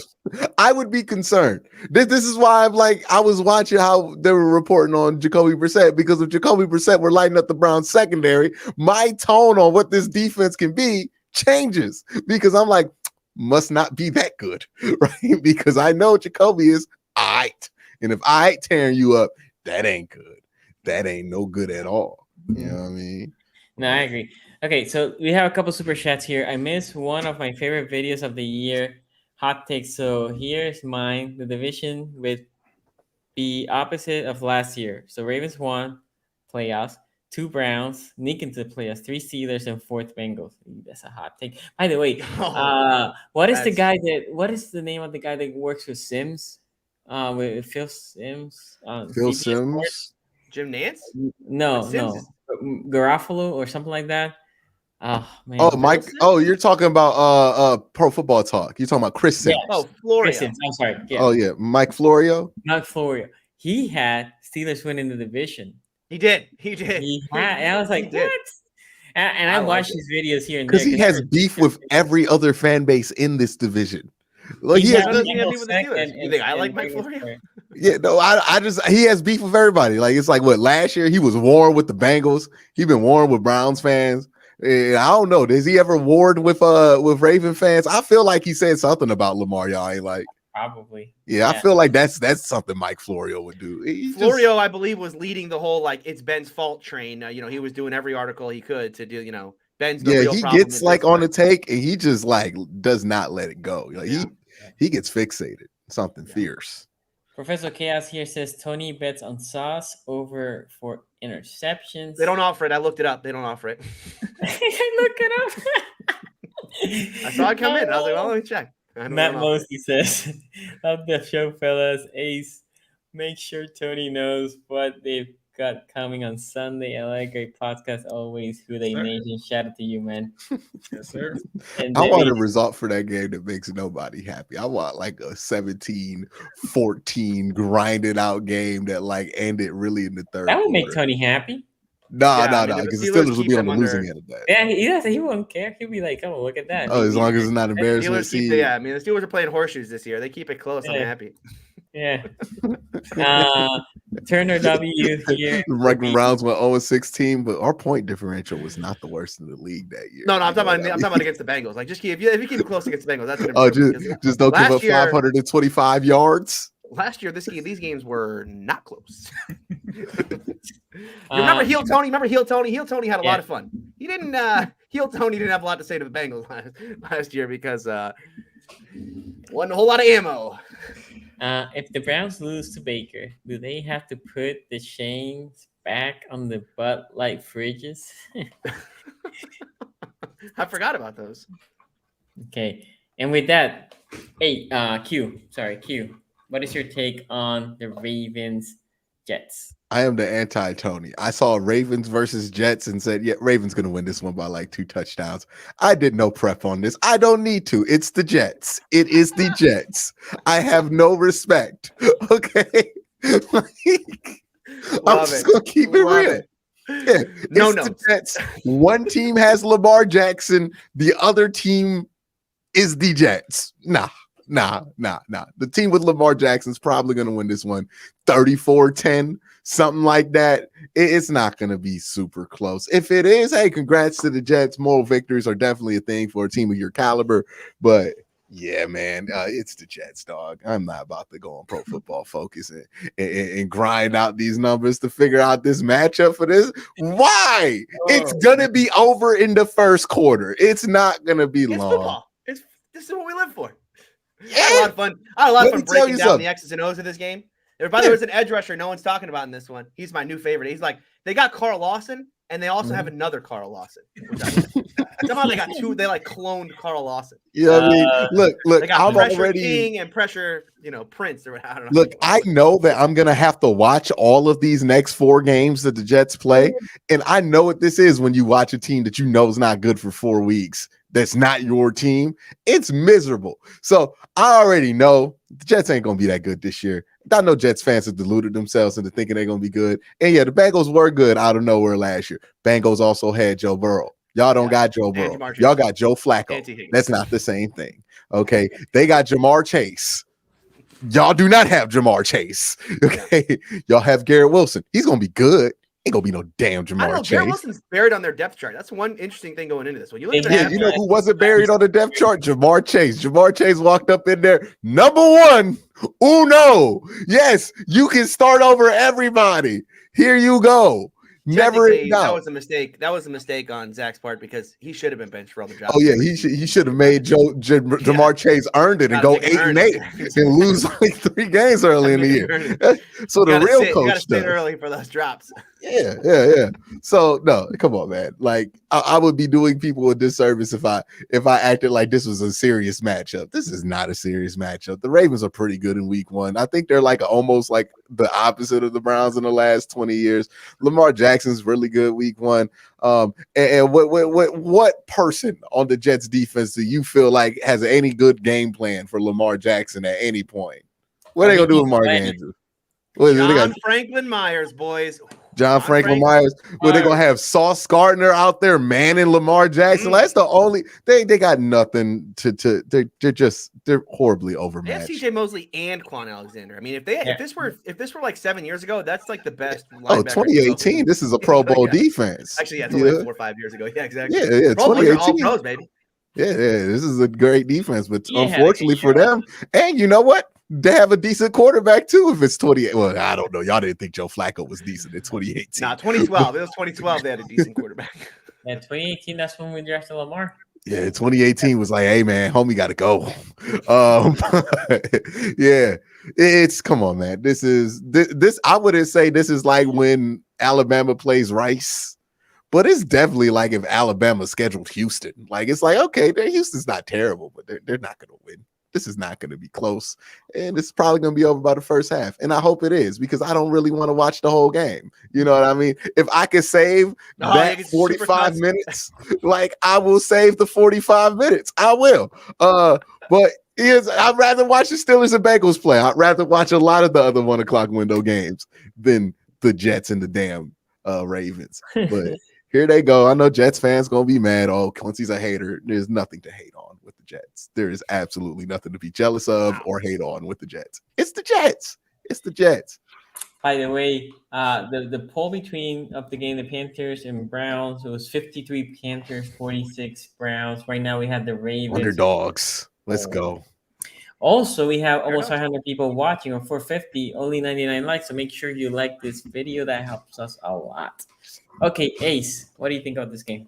You know how Baker Mayfield play when he's the favorite, right?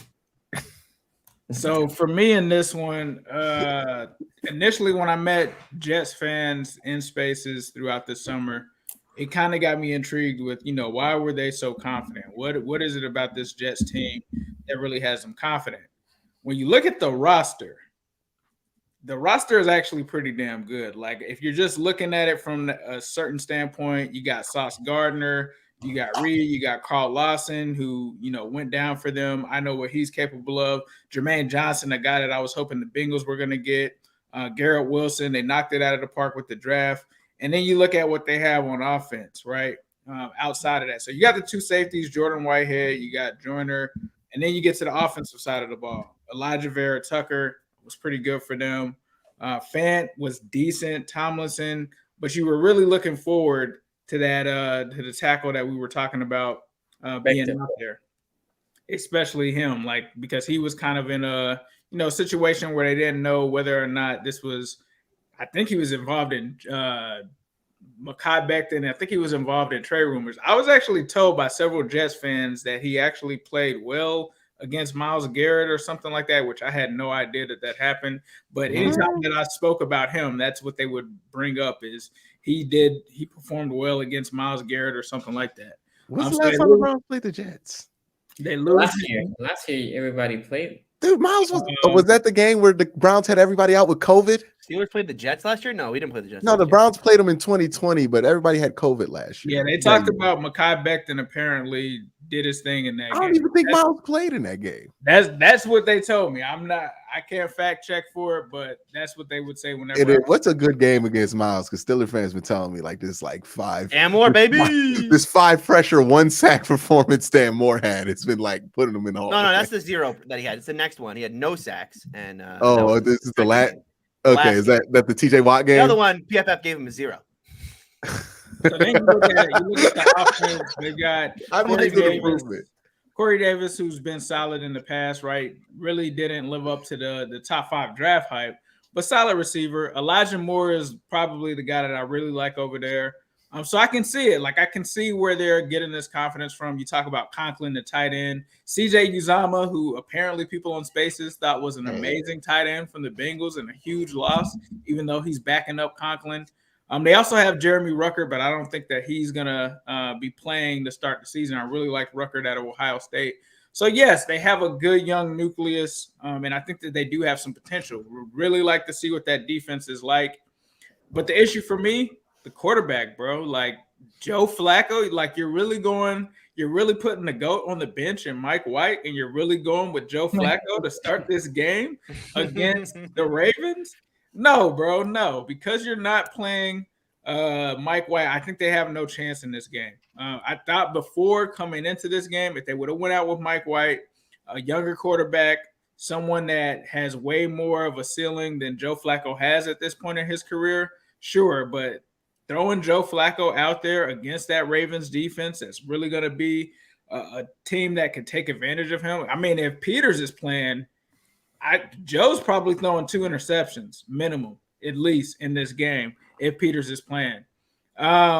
With that being the case, Flacco, I saw Flacco throwing interceptions in the preseason. I'm really floored by how they're actually going out there and starting this guy, thinking that that's going to give them any kind of chance to win this game. He's in the mentor part of his career now. This is not a guy that you put in. This is a guy that you have hold the clipboard and sit on the sidelines. And I think the game will be closer than people think, but I think Flacco is going to be the downfall of this team. I mean, I look at the defense. I do really like that matchup with Sauce Gardner on Rashad Bateman.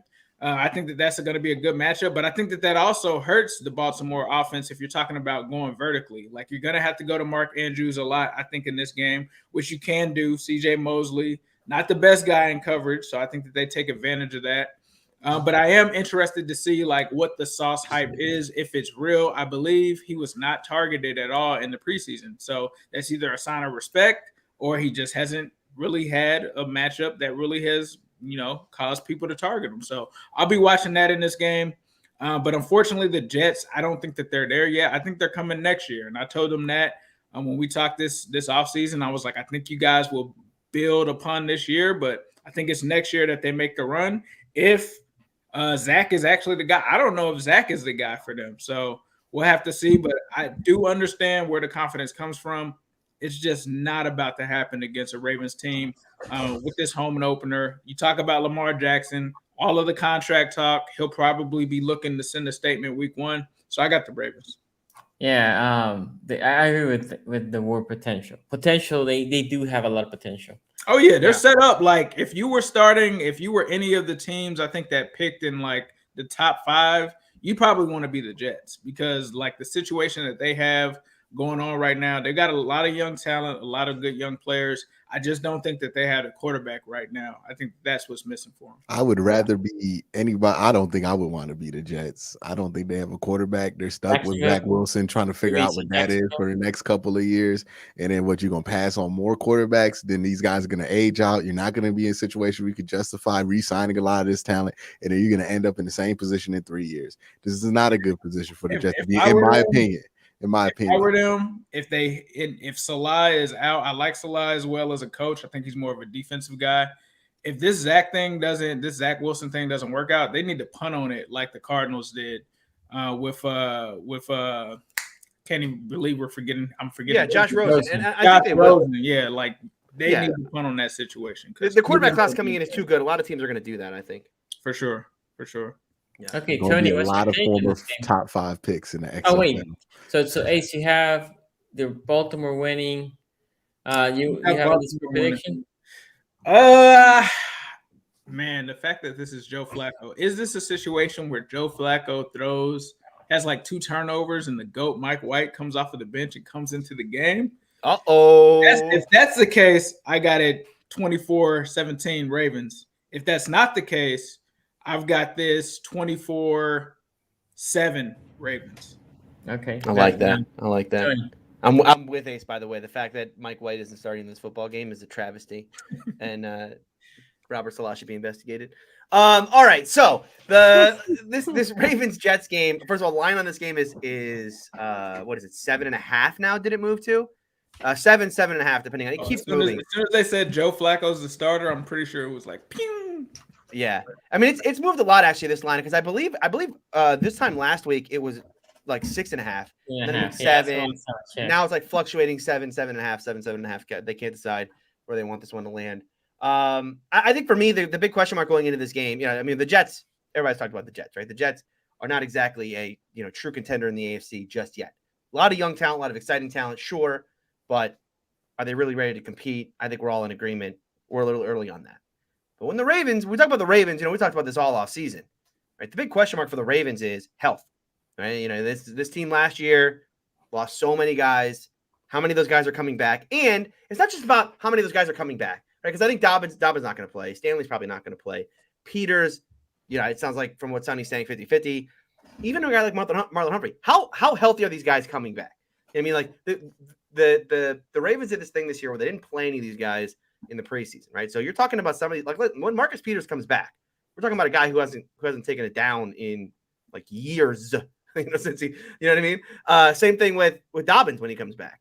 So I think that's as interesting as anything is how healthy because we're talking about key cogs in the wheel here. We're talking about J.K. Dobbins in that running game, that both the corners and then Ronnie Stanley and the solidifying that left tackle spot. Now the one matchup I think that is actually interesting in this game is, and it's kind of a theme here throughout all these games, which is the reworked offensive lines. The Ravens have this reworked offensive line, whether it's Stanley or not. The left guard or the left tackle is going to be different than it was a year ago, as is center, as is left guard, and as is right tackle. So that Ravens offensive line and the kind of rework there, against the Jets defensive line. That look, these aren't studs, right? This is not, he's not exactly going up against the best defensive line in the league. But you guys know how much I love Carl Lawson, and it sucked what happened to him last year. The fact that he got paid, and then just immediately down with injury. I do like John Franklin Myers, because of for all the reasons that I liked Carl Lawson, right? What do I love? Pressure guy. Give me them pressure guys. It's always it's my thing that I talk about with pressures, right? Which is pay attention to the guys who have a ton of pressures but not a lot of sacks yet, because pressure is, as I've always said, a leading indicator, right? John Franklin Myers, first of all, he already got paid. I mean, they already paid this guy, but 53 pressures last year on only 430 snaps, pass rushing snaps, only 6 sacks though. So, you look at a guy, you look at everyone else you look at his numbers, everyone else around him is like 9, 10, 11 sacks. Here he is down at 6. So I do think breakout potential for both Myers and Lawson. Obviously they added Jermaine Johnson. We'll see how he kind of rotates in. And I guess is Lawson coming back from an Achilles, right? So it's possible he doesn't play, right? Yeah. I think he plays. I think he's ready. You think he's ready? I mean, Achilles can take a while. What depends. Yeah. So that Ravens offensive line versus the Jets defensive line. Now, obviously, I think the pass rush can get to Lamar, especially if they want to do the kind of drop back thing with Lamar again. But they're not going to do that, right? It's the new look Ravens, which is not really the new look Ravens, actually old look Ravens, right? Everything old is new again. They're back to this kind of ground and pound. They're going to run more 12 this year, likely. I mean, I think, or we think, right. Well, yeah. I mean, wouldn't it be hilarious if they just came out and they just ran 11 all the time and, just started running like 4 or 5 wides and stuff and just ignored the tight end position altogether. Like Isaiah Likely was inactive on game day. That would be funny, but that's not going to happen. No. And I think Sonny hit the nail on the head here when he talked about those RPO games, right? Because you talk about Carl Lawson, John Franklin Myers, Jermaine Johnson. This is going to be a good team about getting to the quarterback. But how do you stop that? You test their discipline. You test the discipline of those edge rushers with that RPO game. You're also going to test the linebacking core as well, right? I mentioned this earlier. They have Quincy Williams. He's a young player. I think he's Quincy Williams' brother, actually. But then beside him, it's C.J. Mosley and Quan Alexander, who are, at this point in their careers, probably bigger names than they are players. I mean, Mosley had a great year last year, Tony. Mosley was their cleaner. Mosley had like a Ravens type of year last year. Was he good? Ravens type of year. Okay. But I mean, what that means is he played like he played for the Ravens when he was good. That's what I meant. Gotcha. To be fair, that was like his first season outside of the Ravens, right? Because he had missed like and he missed the COVID year, and exactly. Yeah. So I think can the Ravens get back to a ground and pound type of offense? And can they test that discipline, with the running game, not just with whether it's going to be Mike Davis or Justice Hill or Kenyon Drake, but also Lamar's going to be a big part of that as well. And then, we talked about Sauce versus Bateman. I'm excited. I hope that they do travel Sauce. So it's a one-on-one the whole game, just like Sonny said, just from an intriguing perspective. Yes. Like, I think that would be a fun thing to watch.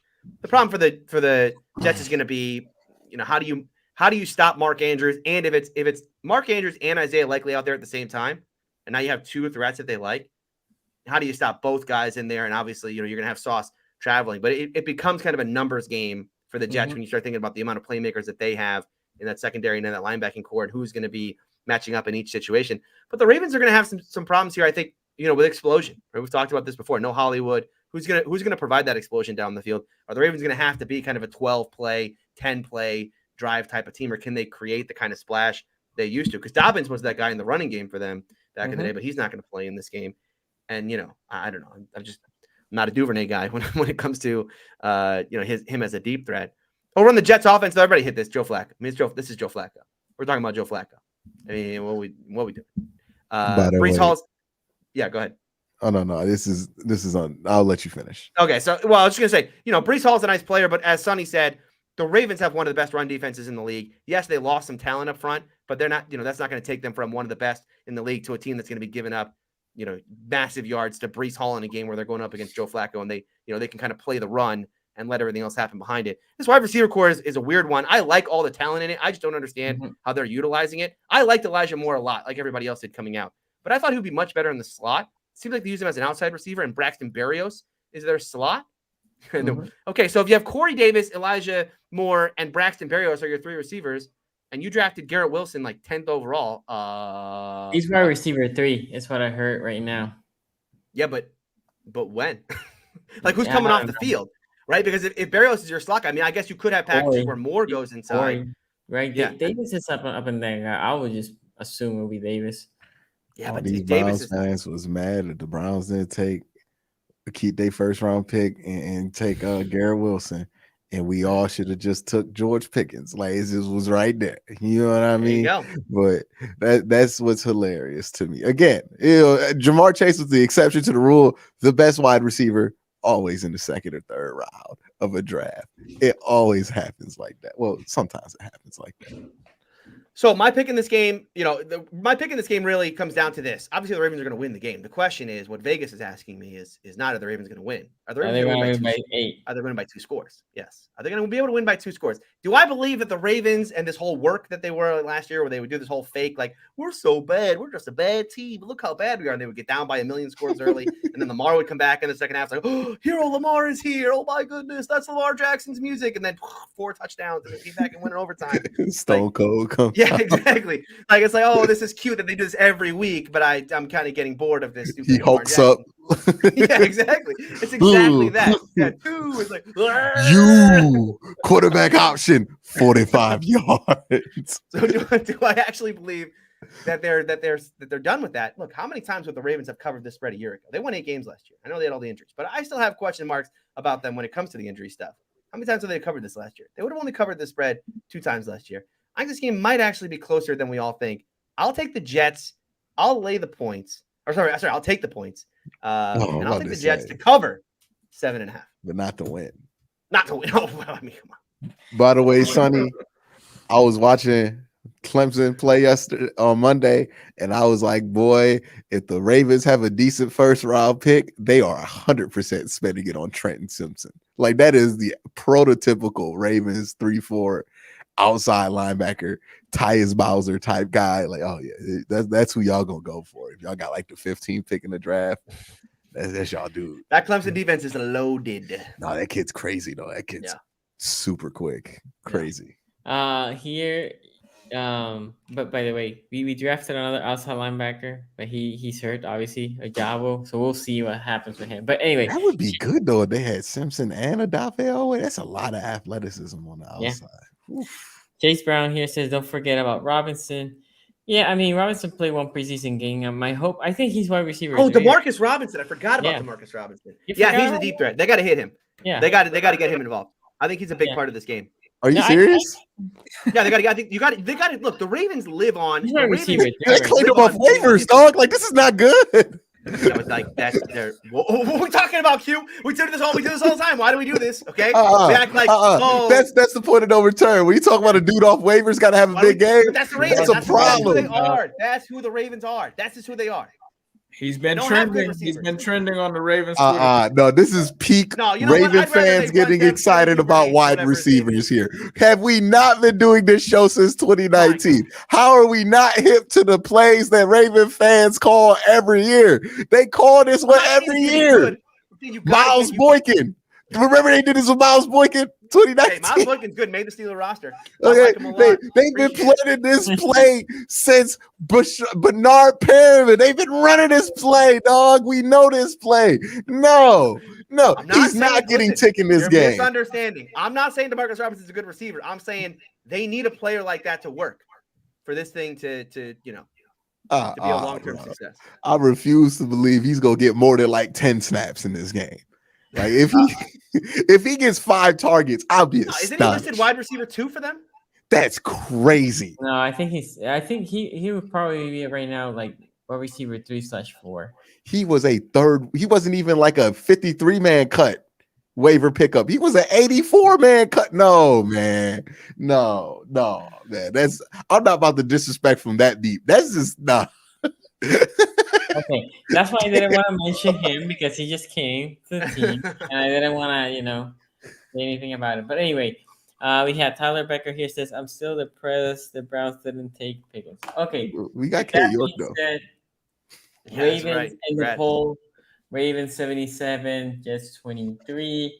Also, by the way, if you enter the league, the Survivor League, make sure you do the picks this week. That's right. The picks are due tonight. You guys have Oh yours in? shit! Let me No, go no. lock this in, man. I'm gonna go They're not- with the Ravens They're not this just gonna do week. Saturday. You could obviously you could You- pick. You could pick. you- Well, you I just think- can't pick the Thursday night game. But Exactly. nobody's picking that game. Why not? They're due Sunday before the game. You know who wide receiver 3 is for the Rams? Allen Ben Robinson. Skoranek. Remember Skoranek who tried to single-handedly throw that football game? I'll just say this: I bet Uh, Ben Saronic got. No, I ain't gonna go that deep on my Allen Robinson bit. I ain't gonna go that Oh yeah, deep. that's right, Alan. Listen, maybe yeah. Actually, maybe I shouldn't because Allen Robinson, wide receiver 2 there. If Allen Robinson got cut, he'd be the starting wide receiver of the Ravens right now. And he, Okay. That being said, let's talk about the marquee matchup. Steelers. Been waiting for. Well, let's AFC go. North matchup. You want to talk about a revenge game? You want to talk about a revenge game? Okay. I'm gonna go here with Tony first because they were the ones that got slapped around last year a little bit by the Before Bengals. that, but we're not talking about that. Yeah. Steelers Bengals. This is. I'm not going to sugarcoat this, Steeler fans. This is the toughest matchup on the Steelers schedule by far. Actually, and you look at last year. These games were not close. I mean, neither of these games between the Steelers and Bengals were close. And there were two things that really dictated that. Number one, talk about like the run defense was in some ways an asset for this team. Well, there were two games on the schedule that didn't really happen, and that was the Bengals game where Joe Mixon took over. Joe Mixon had, I think, 5 yards of carry in both games. He ran for like 160 in the second game, and the second game was just horrific. And really, they didn't. It meant that Joe Burrow and the Migos, they didn't have to do much. I mean, they just kind of played mop-up ball a lot of the time, right? I mean, I don't think Burrow threw for 200 in either game last year. He didn't. He threw for 80%. He had 80% completion percentage and was just kind of, red zone. Okay, let's just, sling it around a little bit. And then the Bengals defensively, they bullied the Steelers. And I don't mean that in the way we kind of use it colloquially of just saying like, oh, a team is better than the other one. I mean that the Bengals did like what a bully does to a little kid, where it's like, I know, I'm just going to embarrass you in ways, or I know that I'm so much better than you that I'm not even taking you seriously. And the Bengals did that to the Steelers last year in both matchups. And we'll talk about that when we talk about the Steelers offense. Mitch Trubisky is going to be the talking point of this game. What can Mitch do? New quarterback, Ben Roethlisberger retires, and this is the new era, and yada yada. I don't think Mitch Trubisky is as much of a story for me about this game, because I think he in this game he's going to be more of a cog in the wheel. So much of what's going to happen with Mitch is going to be dictated by what happens around Mitch Trubisky. Meaning that if the Steeler offensive line is what we've seen in preseason, I don't care how good Mitch Trubisky is, he's screwed behind that Steeler offensive line, particularly the matchup of Dan Moore versus Trey Hendrickson on that left side. Dan Moore was a turnstile in preseason. I mean, there's no other way to put it. And that was, by the way, that was against 3 rookies. I mean, that was against Trayvon Walker, Aiden Hutchinson, and Boye Mafe. We've talked about Trey Hendrickson. Boye Mafe stands out like crazy in that group.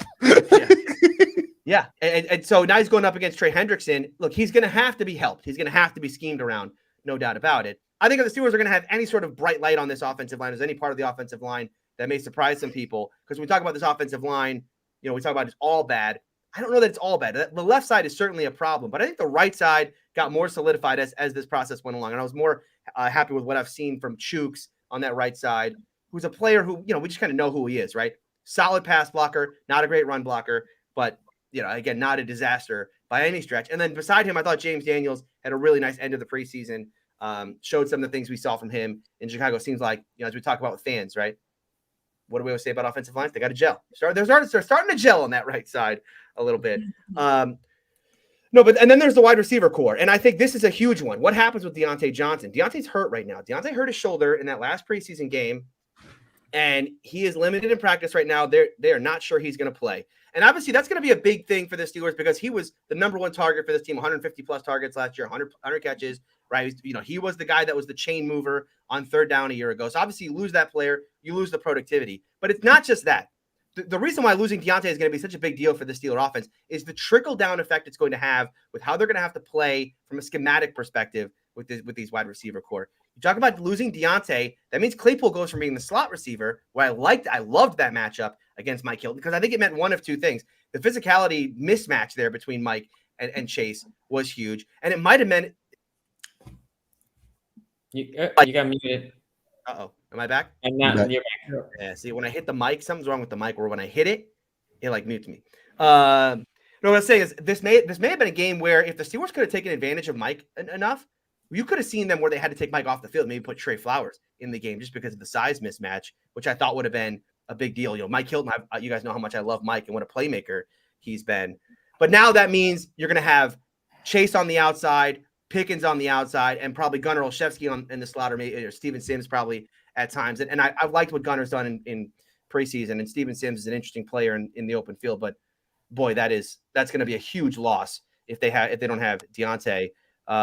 The last now we talk about the bullying. The last two times, these last two matchups that the Bengals, these numbers, by the way, come courtesy of Derek Bell, who works for Sports Illustrated. The Bengals played two high safeties 72% of the time. 72% of the time they were in too high, right? They basically told the Steelers, you want to run on us? You think you can run on us? Cool, run. We don't care if you can run on us. That's fine. Because we're taking away all. Ben, you're not going to throw over the middle, right? We're going to play middle field open, but you're not going to play. We know you're not going to throw over the middle of the field. You're going to try and hit us down the sidelines. We're going to close that up for you. And yeah, we're going to play with some lighter boxes. And if you think your offensive line can beat our defensive line, cool. It was a complete bully mentality on the Bengals' part, and they dominated. They dominated the line of scrimmage, 3.2 yards per carry in this matchup for the Steelers in that running game. Obviously, it was led by DJ Reader, but it led to the kind of dink and dunk offense. You remember this game last year? Ben Roethlisberger was dinking down to Najee Harris on 4th and 10 twice that happened. The Steelers offensively, they're gonna have to win the line of scrimmage in this one because I just don't see a way where Mitch is going to go out there and throw the ball 35 times and be able to keep up. You go over to the defensive side, and as I said, the run defense is the key in this matchup because you can't have Joe Mixon run wild again. It's all Tomlin has preached all summer is fixing this run defense. We'll see how that goes. They're going to get Alu back, and now they have Ogunjobi and Myles Jack, and so like 3 of their front 7 are different. But I think the Bengals are going to want to come out and run in a lot of 11. I think they're going to say, no, take Tyson Alu out of the picture here. Put in a nickel corner and try to stop the running game now. And I think that's where the Steelers are gonna have a hard time because, as we know, Tyson Alu has been a game changer for the Steelers in that running game. The splits when he's in versus out are dramatic, and I think it's going to be easy for the Bengals to get them out of that look. And then we talk about how do you stop Joe Burrow and how do you stop this receiving core?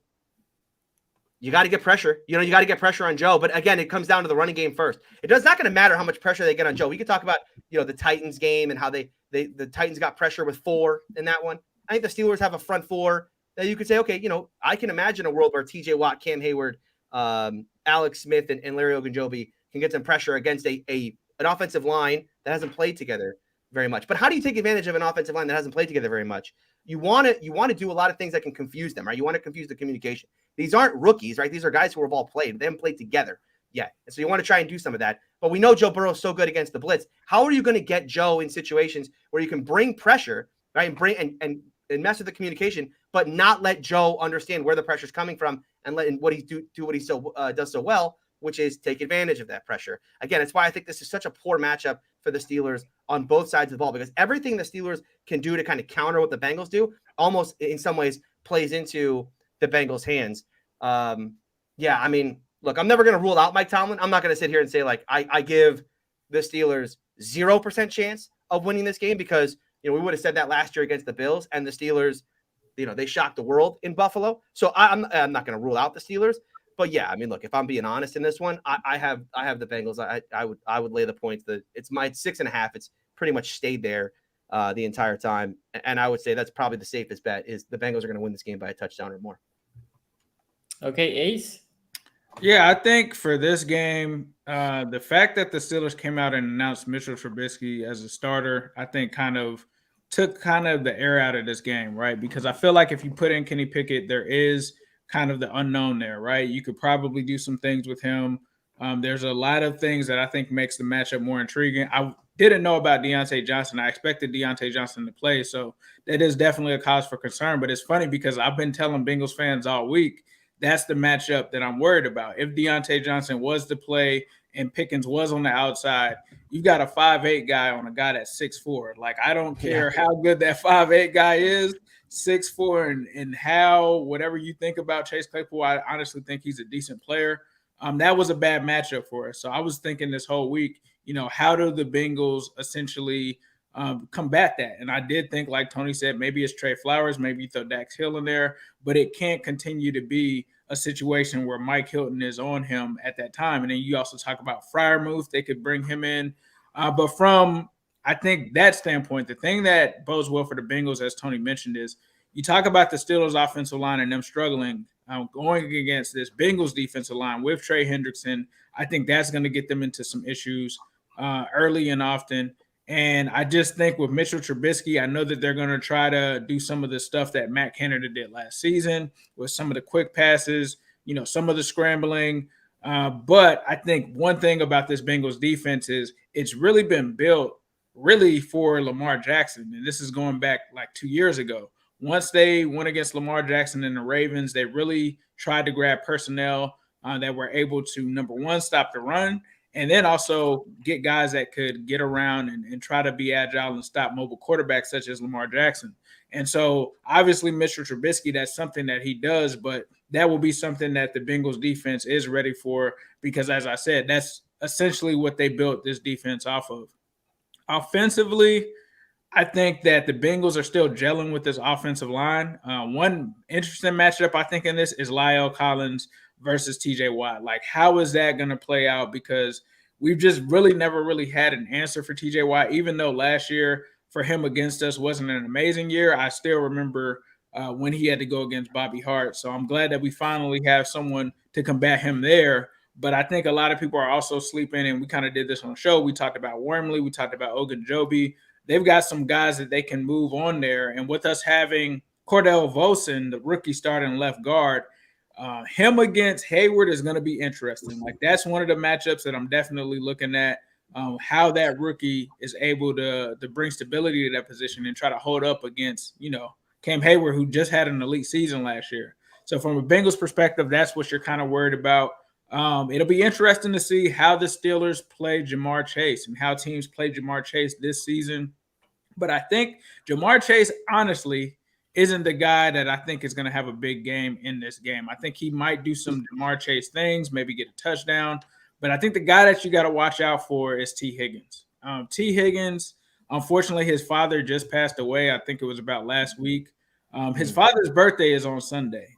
So I think he's going to be in for an emotional big game. I think that that's going to be something that bodes well for him. So I think T. Higgins is one of the guys that you got to look at. I'm not sure if it's going to rain. I mean, I don't like to play meteorologists and look at games on Wednesday and say, hey, Wednesday, that's the problem. It's going to rain. Like, that can change. So, if it does rain, I think that does bode well, I think, for the Steelers, because it kind of makes the Bengals a one-dimensional team and a team that will run.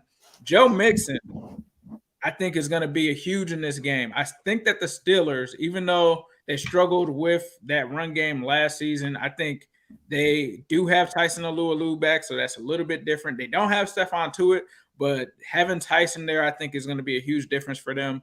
But I think Joe Mixon will still be effective in this game because this is going to be the first time that Joe Mixon has actually had a pretty decent line. We'll have to see how that goes. I think that this game could be close. I think it could be close just because you talk about rivalries in the AFC North, the unexpected, not really knowing what the other team's going to do week one. I think that means that this game will be a little close. I don't think it'll be a blowout. And I've got the Bengals in this one, probably covering on the points. But again, I don't think that it'll be a huge blowout. I can't see the Steelers, three times in a row. I can't see them that happening, especially with them bringing in Miles Jack, with them having the weapons that they have, with them being fully healthy. But I do see the Bengals getting out of this with a win. Yeah, it's going to be interesting to see how Tomlin, if they keep this close, how did that happen? I'll be intrigued to see, how they went about that, because like I said, there's just so many matchups that I think the Bengals, like you talked about, Alu being back is a big thing, but the Bengals can force the Steelers' hand by just trotting out three receivers and trying to run out of that set. And, by the way, I should mention, because we're talking about Deontay is not confirmed out. He's limited in practice right now. It's not a confirmed out thing, but obviously, I just want to bring that up because if he does not play in this game, the trickle down effect there, like Ace and I both talked about, massive. Yeah. Oh, for sure. That's the thing that I've been thinking about the whole week is what are they going to do with Mike Hilton in the slot against Chase Claypool, for sure. Yeah. You are muted, Sonny. A couple super chats, and then I go to Q. Bengals sweeping the north, whooping that grass. Okay, we're taking our dubs, and nobody is coming close to touching both Joe or the Migos. Burn yesterday says, Oh my God. Wow. I would take him over one of those two, but One of them is debatable. I don't. It's a Raven fan talking about wide receivers. How seriously are we going to take this? We know how they act about these dudes. They get one good preseason game to the moon, like no control. Raven fans. Robinson had a fantastic preseason game, but He did. put this caveat. I saw he scored a touchdown, right? Yeah, Long he put whoever the corner was, he put it on skates. But my assumption that was like DB number 7, right? And I would just say DeMarcus Robinson has had such a good preseason that he's on his second team. Well, here's the thing: he's going to get one-on-one, right? And you might even get a situation. You're going to get a situation where the safeties are coming down to Brackett Andrews, right? I mean, again, he's going to get put in the best situation he possibly could be in. It's up to him to make a play. Marcus Robinson. It doesn't matter. He's always in that position. He's never going to be double teamed. Listen, can't ask for more than he's going to get. Okay. Anthony Schwartz is probably going to be singled up too. I don't think it changes. I agree. I don't think it changes. I think Schwartz can get some big plays this week. Yeah. Wait, can you still sign up for the fantasy thing? Okay, so right now, go ahead. Apparently, the group is full. We have 100 plus. I don't know how many. Really? So I'm trying to figure out if there's a way to. You got to call Yahoo. To expand. Let's get on the phone with Yahoo. Yeah, got to. If somebody knows, DM me and I'll expand it. Just follow us on Twitter. If I get to expand it, I'll make sure I throw the link there and we'll get it from there. Joshua here said, should we worry about the new Bengals line not meshing well right away, or do we benefit by having so many proven veterans? Benefit by being better. Yeah, I mean, it's hard to be worse. Right? Yeah, I mean, they're not going to be worse than they were last year, but I think, if the expectation for the Bengals is that they're going to have immediate improvement, straight off the top when it comes to the offensive line, I think, these things take time as far as, offensive lines playing together and that kind of thing. Now, we'll see. Time will tell. But yeah, I mean, the reality is the Bengals the Bengals O-line was bad last year. It's just going to be hard to be below what they were. But anyway, Q, what do you think about this game? Yeah, I think this is pretty academic here. Maybe Pittsburgh creates enough pressure up front to disrupt Cincinnati and what they want to do, but I just don't think Pittsburgh has enough firepower in that secondary and that second half of that defense to do much about what the Bengals firepower can do from the wide receiving standpoint. You add in Joe Mixon. Now, again, the Steelers are going to want the Bengals to run the ball, so I don't know how much the Bengals are going to want to play into that, but the Steelers weren't necessarily a great run-stuffing team last year, so we're talking about like those 2nd and 2 situations to keep a drive flowing. They're probably going to be able to get pretty easily, and with a team like the Bengals, if they stay on the field, they're going to end up getting that big shot eventually. And then you flip things over to the defensive side of the ball, and there are some problems that the Steelers can't create, but I just don't trust in that offense to create problems consistently enough to keep up with what I feel like Cincinnati can do. I think this is a bad matchup for Pittsburgh. I would go with Cincinnati here, and I would say Cincinnati wins by at least 6. Yeah. What was the line again, Tony? 6.5. Oh, wow. That's 6.5, and it really, I don't think it's moved much. I think it opened at 6. Yeah, it's home for the Bengals. Yep. Oh. Yeah. So the only thing that worries me is, this would have been the Bengals ring day if they would have just one more second. They are putting a banner up, I think. One more inch, one more millisecond. This would be ring day against the Steelers. Ace. Oh man, they screwed y'all. Hey, I'm just glad that in a weird way, if we would have won without that, Joe Burrow wouldn't have had a line.